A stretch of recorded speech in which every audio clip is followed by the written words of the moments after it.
بسم اللہ الرحمن الرحیم۔ السلام علیکم ناظرین، آج ہم جس ٹاپک پر بات کریں گے وہ ہے بریسٹ چوسنے کے حوالے سے۔ ناظرین، عورت کی چھاتی پر ایک خاص قسم کی کشش پائی جاتی ہے جس کو دیکھ کر مرد عورت پر فدا ہو جاتا ہے، اور زیادہ تر مردوں کی یہی کوشش ہوتی ہے کہ وہ اس لڑکی سے شادی کریں جس کے پستانوں کا سائز بڑا ہو۔ ناظرین، شوہر کا بیوی کے بریسٹ چوسنے سے اس کو بہت زیادہ فائدہ ہوتا ہے اور اس کے بہت سارے فوائد ہیں۔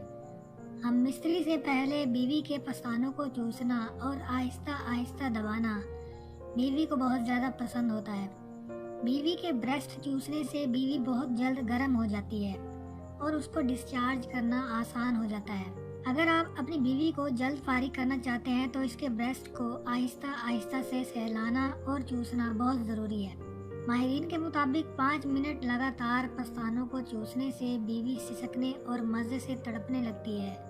شوہر کو چاہیے کہ 5 منٹ ایک سائیڈ پر چوسے اور 5 منٹ دوسری سائیڈ پر۔ اس سے بیوی کو بہت ہی زیادہ سکون ملتا ہے اور ساتھ ہی ساتھ شوہر کی ٹائمنگ بڑھ جاتی ہے۔ عورت نارمل حالت میں 1 منٹ میں 20 دفعہ سانس لیتی ہے اور نپل چوسنے سے یہ رفتار تیز ہو جاتی ہے۔ بریسٹ چوسنے سے بیوی کے دل کی دھڑکن 120 تک چلی جاتی ہے، جو کہ اس کے دل کی صحت کے لیے بہت ہی زیادہ مفید ہے۔ اس سے بیوی کا وزن بہت کم ہو جاتا ہے کیونکہ 10 منٹ چوسنے سے اس کے جسم کے 50 کیلوری ضائع ہو جاتی ہیں۔ خون کی گردش تیز ہونے سے جلد قدرتی طور پر چمکدار ہو جاتی ہے۔ عورتیں زیادہ تر جوان اسی لیے رہتی ہیں کہ ان کے خون کی گردش تیز رہتی ہے۔ اسلام میں شوہر کو اپنی بیوی کا دودھ پینے سے منع فرمایا ہے۔ اگر پستان چوستے وقت منہ میں دودھ آ جائے تو فوراً تھوک دینا چاہیے۔